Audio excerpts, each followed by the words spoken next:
ఏదైతే ఇప్పుడు యుద్ధం జరిగింది కదా ఫ్రెండ్స్, ఏదో ఆషామాషిగా జరగలే.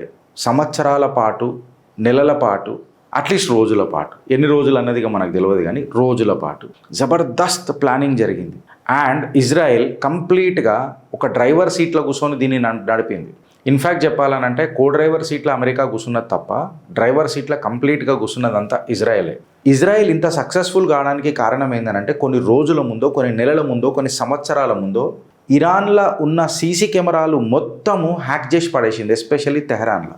అంటే ఫర్ ఎగ్జాంపుల్ జస్ట్ మీరు ఇమాజిన్ చేయండి, మనం భాగ్యనగరంలో ఉంటున్నాము, హైదరాబాద్లో ఉంటున్నాము. హైదరాబాద్, సైబరాబాద్, మల్కాజ్గిరి, అకార్డింగ్ టు రేవంత్ రెడ్డి, సికింద్రాబాద్, ఇవన్నీ మనం సీసీ కెమెరాలు హ్యాక్ చేస్తే ఎంత ఇంటెల్ వస్తుందో.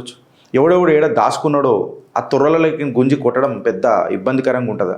సో ఈ స్ట్రైక్ అనేది కేవలం ఒక దాడి కాదు. ఇన్ఫ్యాక్ట్ చెప్పాలనంటే అసలు డాడీ ఎవడు రా ముస్లిం నేషన్లకు అని అంటే డైరెక్ట్గా ఇజ్రాయెల్.